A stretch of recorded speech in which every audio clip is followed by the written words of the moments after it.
자, 그 다음에 이제 언서지방이란 말이죠. 언서지방. 언서란 것이 이제 그 생쥐를 언서라고 해요. 언서지방. 쥐는 작은 동물로서 강물을 마신다. 아무리 마시면 아니 뭐야 자기 요만한 배만 채우면 그만이라는 얘기예요. 그게 어디서 나오냐면 요진금이 요순시대 때 요진금이 순임금한테 자기 천자들을 넘겨주기 전에 허유라는 유명한 현자가 있단 말로 허유를 쫓아갔어요. 허유한테 당신이 저기 천자를 좀 해주시오.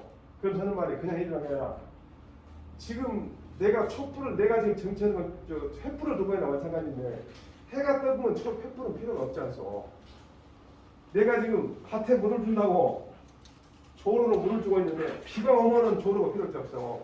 당신이 정치하면 비가 온 것처럼 물을 줄 것이고 당신이 정치한다면 태양이 세상을 비치듯이 혼을 비칠 거니까 당신이 하시오. 그래. 그러니까 허리가 뭐라 그러냐면 나는 당신보다 그 정치를 잘할 자신이 없어. 그러면 내가 정치거나 당신이 정치나 결과는 별 차이가 없으면은 그런데도 내가 정치한다는 것은 허유라는 사람이 천장했다는 그런 이름만 하나 얻으려고 온 것인데 나보고 명성만 얻으란 말이냐고. 그래서 뭐라 그러냐고. 명성이라는 것은 알맹이의 껍데기인데 나도 껍데기더란 말이냐. 그러면서 한마디 들었는데 황하의 저 넓은 물이 아무리 많아도 기 연사한테는 요만한 배만 채우면 그만이고 저 산림이 저렇게 사례가 빡빡이 찼어도 요만한 뱁새가 살려면 요만한 가지 하나만 집을 진다. 그러면서 천하가 나한테는 필요가 없다. 그러면서 더 어려운 말을 해요. 아무리 저 사람이 부엌에서 음식 장만하는 사람이 못해도 내가 제사에서 축을 읽는 사람이 도마를 넘어가서 그 사람 일을 간섭하지 않는 것이다. 그 얘기예요. 그때 원서지만 주제기는 요만한 것만 채워놓고 가요. 오늘 지금 할 얘기가 지금 그 얘기거든요. 안분이라는 게 나옵니다. 자기 분수를 편안하게 얘긴다. 그 얘기 때문에 원서지방을 그렇고 안분편을 시작해요. 안분편이라는 것은 자기 본분을 알고 편안히 얘긴단 말이에요. 뱁새가 아무리 물을 많이 갖다 놓고 온소양이냐고. 또 뱁새가 아무리 살림이 많은 온소양이었어. 가지 하나 있으면 집 짓고 사는데 그 얘기예요. 그러면서 대부분 어디서 나오냐면 장자에 나온 얘기가 많이 나와요. 자, 경행록에 온 지족 가락이요. 우탐즉 운이라. 제일 어려운 것이니 만족함을 알면은 즐거울 것이고 탐내는 데 있으면 바로 근심이 다가온다. 내가 지금 이 상태가 만족하다. 그러면은 항상 즐거울 수밖에 없어. 그런데 내가 더 욕심을 내고 더 해야겠다. 그럼 그때부터 근심이 생겨. 어떻게 해서 내가 더 얻을 것인가? 제가 한번 말씀드렸지만 제가 집에서 닭장에 닭문 열어주러 있다가 닭을 내가 빨리 문을 열어주고 안 열어주고 내 마음이에요. 딱 닭을 오늘 여러분들 어제 미웠으니까 내가 닭을 늦게 열어줘야지. 그걸 늦게 열어줬죠. 근데 그 닭문을 열어주러 내려가면서 그 맑은 공기, 차가운 공기를 마실 때가 기분이 제일 좋아요. 그 상태가 나는 엄청 만족해. 나보다 더 만족한 사람이 없을 것 같아. 그래서 천당 같은 느낌. 그러면 즐거워. 근데 만약에 거기 가면서 내가 어떻게 했으면 닭을 새끼를 더 늘리고 어떻게 했으면 돈을 더 많이 벌까? 그럼 내가 사무실로 내가 돈을 보내고 막 일이 있으면 일해야 하는데 그런 거 전혀 안 하는데 한 일 시작하면 그때부터 근심이 시작돼요. 어떻게 돈을 벌 것인가? 그래서 결국 지족, 만족함을 하는 거, 현지 상태에 만족하는 거 이게 굉장히 중요하다는 거예요. 앞으로 계속 얘기가 나오고요. 만족한다는 거죠. 이 신증동북여지 생남이라는 체계가 이런 재밌는 말이 있더라고. 그 말이야. 투금이란 말이에요. 투금. 금덩어리를 떠들고 있다는 거예요. 고려 공민한테 형제가 있었어. 그런데 어디 학교에 가는데 동생이 갑자기 황금덩어리 2개를 주웠어. 그래갖고 그 하나를 형을 줬어. 그리고 이제 공암진이라는 데가 현재 지금 강서구 개화동 나루터인데 공암진 딱 흘러다니면서 같이 배를 타고 딱 건너가는데 동생이 갑자기 물에다가 황금덩어리를 던져보는 거야. 근데 형이 깜짝 놀라고 아니 왜 던져보냐. 그러니까 제가 평소에는 형을 참 진짜 사랑했는데 아니 금덩어리 반을 주고 나서 내가 갑자기 형이 미워지는 마음이 듭니다. 형이 없었더라면 내가 2개 다 가지고 있는데 형이 있었고 저런 데 공부해다 그런 생각이 나는 거예요. 그래서 이것은 상스럽지 못한 물건이니까 내가 그래서 차라리 던져본 것이 낫겠다. 그리고 내가 잊어버려야겠다 싶어서 던져봤습니다. 형이 그래? 나도 생각했다. 그래서 같이 땡겨본 거예요. 그래갖고 투금이라는 게 있고 지금도 투금탄 탄이라는 게 이제 그 여울탄자인데 선화가 있어갖고 지금도 가보면 투금탄 선화. 아, 둘이 가다가 금통을 2개 주갖고 형한테 하나 주고 그 다음에 던져보니까 왜 그러냐고 물어봐갖고 자기도 알고 같이 던져본다. 그래서 여기서 만들어진 것이 금덩을 둘이서 던졌다고 해갖고 형제 투금이라고. 그래갖고 실제로 지금 어디가 있냐면은 강서구 한강공원에가 그대로 있어요. 동성한 관절. 여기에 있어요. 투금탄이라고 해갖고 강서구 한강공원에 지금 여기 있어요. 근데 저는 이게 우리 선친으로 들은 얘기인데 그 내가 원전을 못 찾겠더라고요. 조카하고 작은아버지하고 둘이 저기 어디 멀리 가서 돈을 많이 벌었대. 돈을 벌어갖고 그는 딱 돈이 많으니까 갖고 올 수 없으니까 그놈을 다 금으로 바꿔갖고 딱 감추고 그냥 열어놓는데 한 며칠 걸어오다가 갑자기 작은아버지가 바다에 강을 건너면서 금을 던져버리래. 이게 왜 던지냐는 게요. 내가 오다가 잠자면서 돈 욕심나게 너를 죽이고 싶더라. 도저히 그 고통스러워서 조카를 죽일 수도 없고 그래서 내가 그걸 던져버렸다. 근데 조카도 저도 작은아버지가 비워졌습니다. 그 금을 보는 순간에 작은아버지가 작은아버지 본 게 아니라 내 절반 가져가서 보이니까 어떻게 죽여버리고 나 집에 가고 작은아버지 다른 사고로 죽었다 해보고 여러분 가지고 싶은 생각이 툭툭 갔더라는 거예요. 그리고 가져가서 둘 다 버렸다는 거예요. 그럼 이제 끝난 것이 아니에요. 그래서 이제 가는데 이 사람들이 금을 바꿔고 갚은 건 알고 도둑놈들이 계속 쫓아와가지고 산길을 제가지고 만난 거예요. 딱 잡아놓고 여기다 금 내놔. 근데 그냥 금은 없다고 이게 믿질 않지. 이게 사실적인 사실이면 몇만 년만에 보니 숙지간에 오다가 이런 마음이 생겨갖고 이거 던져볼까. 그렇게 도둑놈들이 그래서 감목을 했고 도둑질을 그만두고 그 사람들이 훌륭한 사람이 됐다. 그렇게 내가 어렸을 때 들었어요. 근데 여기 비슷한 내용인데 좀 다르죠. 우리 아버지가 가르쳐준 것은 그 원전을 못 찾겠더라. 아무리 찾아도 중국에도 없고 그래가지고 한국에는 동구예리 승낙만 나오는 내용이죠. 그래서 욕심내면 근심이 오고 만족하면 행복이 온다. 이게 가문으로 쓰고 있더라고요. 경행록에 이르기를 만족할 줄 알면 즐겁고 탐욕에 힘쓰면 근심스럽다 하였다. 그러니까 욕심을 내고 그때부터 여러분을 내 것 만들기 위해서 근심이 시작되겠죠. 자, 지족자는 빈천영락이요 불지족자는 부기역운이라. 이것도 지족이 나와요. 만족함을 아는 사람은 가난하고 천이라는 건 지위가 낮단 말이에요. 옛날에는 그 신분이 낮단 말이에요. 신분이 낮아도 그래도 또 즐거울 수가 있고, 만족함을 모르는 사람은 부자고 돈이 많고 귀하고 신분이 높아도 또 근심건다. 그냥 계속 또 만족함을 모르니까 끝이 없이 가야 합니다. 그래서 세상에서 절대 끝이 없는 것이 인간의 욕심이다. 세상에서. 그래서 그 욕심을 놓아버리면 내가 볼 때는 성인이 되어볼 것 같아. 제가 불교의 덕일 스님 강의 들을 때 그분이 아상을 없애면 부처가 된다는데 문득 깨달은 것이 우리 그 사사상경 공부한 유학자 입장에서는 욕심만 사리사욕만 없애면 바로 성인이 거예요. 공부 하나 안 하는데 사리사욕만 없앨 수가 있어요. 사욕만 없으면 이 말하자면 성인이 되는데 그 사욕 없애면 어쩌냐? 상대방과 내가 같다고 해요. 내가 손해가 가면 저 사람이 손해가 나고 저 사람이 손해가 가면 내가 손해가 난다고 똑같이 가요. 그걸 갖다가 큰 대자 한 가지 더 대동사회라는 거예요. 무슨 얘기냐? 사람들이 다 이렇게 따로 서 있어도 저 뿌리 가면은 대나무가 전부 뿌리가 연결되어 있듯이 대나무 잎사귀를 보면 나무로 보면 다 따로 있지만 뿌리가 다 연결됐듯이 다 뿌리가 같다 라고 생각하는 것이 대동사회인데, 대동사회가 되면은 내가 부자면은 상대방이 가난하면 빈부가 나눠진단 말이야. 저 사람 잘난 것이 내 강하다고 생각하니까. 그래서 경목연계단에서 일곱 선생이 쓰는 책에 뭐라고 나오냐면, 만약에 형하고 동생하고 성인이 돼가지고 형은 가난하고 동생이 부자면 마치 몸뚱이가 여그는 성하고 여그는 병이 들었으면 이것이 환자냐 성한 것이 아니에요. 형제라는 것은 몸이 하나 둘로 나눠진 것인데 여그는 성하고 여그는 병신이면 여기 병신인지 간이 아니에요. 그래서 형제가 되는 물건도 나눴어야 돼요. 근데 서로 배우자들이 싸우고 잘 안 되더라고 것이. 근데 잘 안 돼. 그래서 그 성악에 너무 그런 말 나와요.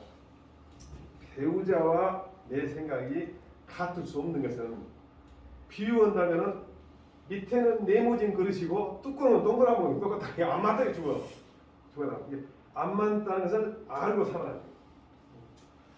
이게 만정하면 안 되는 또 알고 만정하면 안 되는 것이 굉장히 어려운 일이죠.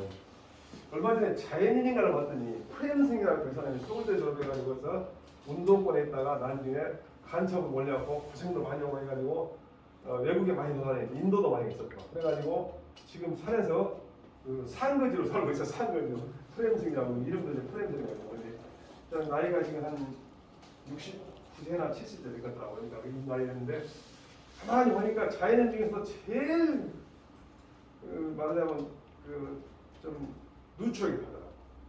이 사람은 얼굴 표정 보면 만족했어. 그래서 보면서 집이 다 시들어져. 그거 얼굴 얼마나 해놓는다 웃고 싶은가. 나는 이 사람 그 두 번 정도 봤는데 이 내용이 좋다. 그래서 참 자기가 막걸리를 만들어서 먹는데 굉장히 행복해. 우리가 만족하면 알고 모르고 얘기했는데 사자심상이냐.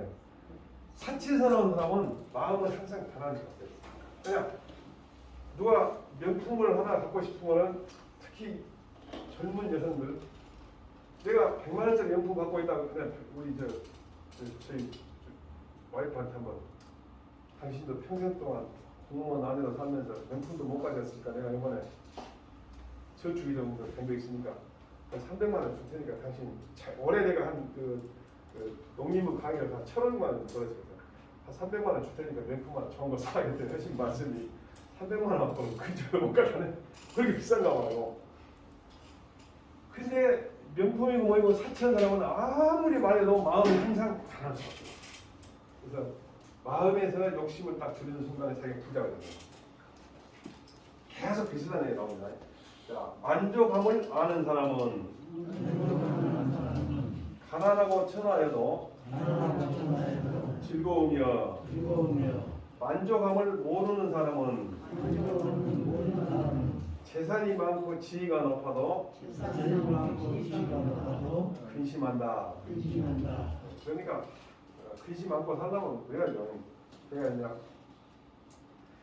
살면서 늘 그런 생각 하는데 근심거리가 있으면 그 근심거리가 너는 하나 근심거리 해결되면 그냥 끝납니까? 또 하나 기다리고 있죠. 계속 빈다. 그래서 근심거리라는 것은 시간이 지나면 아무것도 아닌 일이 대부분 많으니까 그 근심거리 얘기지 말라는데 냉자가 그런 말을 했어요. 세상에는 두 가지 근심거리가 있다.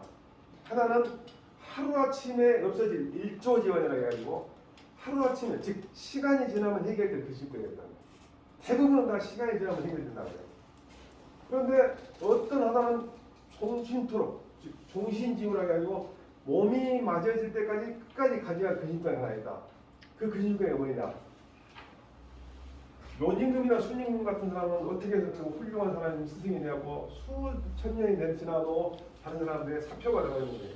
나는 왜 이렇게 하는 행동이나 이런 것이 이렇게 말하자면 행동하는 그런 사람에 불과한가? 이것을 평생 동안 가져가야 근심거리고 나머지 대부분의 근심거리는 일조지만 하루아침에 없어지면 그냥 지금 내가 근심하고 있는 것보다 훨씬 큰 근심거리가 생겨버리면 이 근심거리는 가버려요. 항상 근심거리가 내 앞에 있어요. 근데 그 근심거리를 근심거리라고 생각하지 않으면 될 것이 아니에요. 잊어버리고. 그래서 정신병자 중에 두 가지가 있어요. 하나는 나는 안 생각이고 상대방이 생각이고 하나는 나는 생각인지 상대방은 모르는 거. 그걸 갖다가 뭐라 그러냐면 스토어니드 슈즈라고 그래. 신발 속에 돌멩이가 들어있어. 나는 성가시 죽겠어. 근데 저런 사람들은 몰라. 반대로 나는 아무렇지도 않은데 상대방이 성가시는 거냐. 갈릭 넣으라 해갖고 마늘을 잘 먹는다. 마늘을 안 먹으면 다른 사람이 냄새가 나고 넘치고 생각하시면 나는 좋아. 그 두 가지 정신병이 있는데 갈릭 너버가 훨씬 더 오래 살고 표정이 좋다. 그러구나 말구나. 참 그랬다. 무슨 얘기냐? 근심거리를 근심거리 얘기하지 않는 거예요. 기술이다. 자, 그다음에 남상은 보상신이요. 남상은 보상신이요. 망동은 반치환이라. 망동은 반치환이라. 이 남상이라는 것은 넘친 생각이라는 것이 내 분수에 넘치는 그런 상상이죠. 나와 상관없거나 또는 나한테 너무 버거운 그런 상상은 한갑도 이만은 괜히 정신만 쏜다는 거예요. 쓸데없는 생각하고. 자, 망령된 행동은 그 말은 일반적으로 수용되는 그런 행동이 아니고 망령된, 즉 미친 듯한 그런 좀 정신 나간 그런 행동은 화는 도리어 말이에요. 도리어 화를 부른다. 그 행동으로서 긍정적인 내용이 아니라 도리어 화를 부르게 된다. 그래서 남성이라는 것은 쓸데없는 망상, 즉 내 분수와 상관없이 내 수준에 넘치는 망상이에요. 그래서 이게 이제 그 추구라는 책에 나오는 그 시인데 이게 공명은 동무관이요 언어는 신성관이었고 공명이라는 것은 훌륭하게 잘했다고 소문난 게 공명입니다. 근데 목과 안과 같다겠는가 목안과 같다고 보냈어요. 나무로 만든 기력인가 아니면 나무나 기러기가 같다는 것인지 나는 어렸을 때 공부할 때 나무로 만든 기러기로 생각했고 아무리 유명하게 소문난 것도 진짜 잡아볼 수 있는 기러기가 아니고 나무로 만든 기러기가 같다 인형 기러기가 됐다고 그렇게 생각을 했어요. 그다음에 언어 신상으로 말하면 언어는 뽕나무와 거북이처럼 조심을 하겠어. 나는 잘 모르고 넘어갔어요. 그때 나중에 이 내용이 굉장히 깊은 뜻이 들어있다. 근데 세상에 6살 놈이 뭘 알고 있죠? 이분으로 해야지. 왜 이러냐? 이름 높은 것은 나무도 산에 가서 제일 좋은 나무, 제일 잘하는 나무 잘라야겠죠. 그거죠. 기러기도 키운 사람이 제일 살찐 놈을 언제 잡아온 거죠. 이름 높은 것은 나무나 기러기처럼 너무 이름이 높으면 그 사람은 빨리 상처를 입거나 피해를 보거나 남한테 욕을 먹거나 죽거나 합니다. 공명, 이름 높은 것이. 나같이 평범한 사람은 아무 상관없는데 내가 선거대책위원장인지 공동선대위원장인지 요즘은 그렇게 많더만. 그거 하면은 내 뒤를 살살 파가고 요만한 거 다 끄집어 내놓을 거 아니에요. 그게 공명인 거예요. 왜냐? 문제된 거 다 치워. 언어 신상은 굉장히 어려운 말이에요. 언어 신상은 말은 뽕나무 거북만큼 조심해라는 이게 너무 어려운 말인데 그건 내가 재밌는 그 서파라 얘기입니다. 이게 이제 기력인데 어떤 노인이 병이 걸려갖고 아무래도 약을 써도 다 안 들어. 그러고 이제 걱정이 세상에 이제 하루에 의사가 뭐라 그러냐면 100년 이상 된 거북이를 좀 써놔 드리시오. 그러면 낫을 거죠. 그래서 이제 별 수 없이 이제 자식들이 100년 이상 된 거북이를 찾아나서 찾았어. 딱 찾았어. 그러면 탁 짊어지고 이제 집에 와. 오웬디 뽕나무 옆을 지나가는데 뽕나무 뭐라 그러냐면 혼잣말로 그 거북이를 끼려면 뽕나무를 끼려는 것이니 그렇게 말했어. 말을 함부로 한 거죠. 그러면 이제 지나갔어. 딱 가져와서 끓여 이제. 근데 그때 이제 뽕나무 끓여야 되니까 여놈이 저놈의 새끼가 저 쓸데없는 소리 하고 가서 이제 딱 지나갔어. 그러고 집에 와서 아무리 끓여도 영혼수 갖고 100년이 넘어가니까 안 삶아진 거예요. 그래서 자식들이 삶아나자고 보면 가만히 생각하고 뽕나무가 뭐라고 생각하니까 가서 그 뽕나무를 잘라가고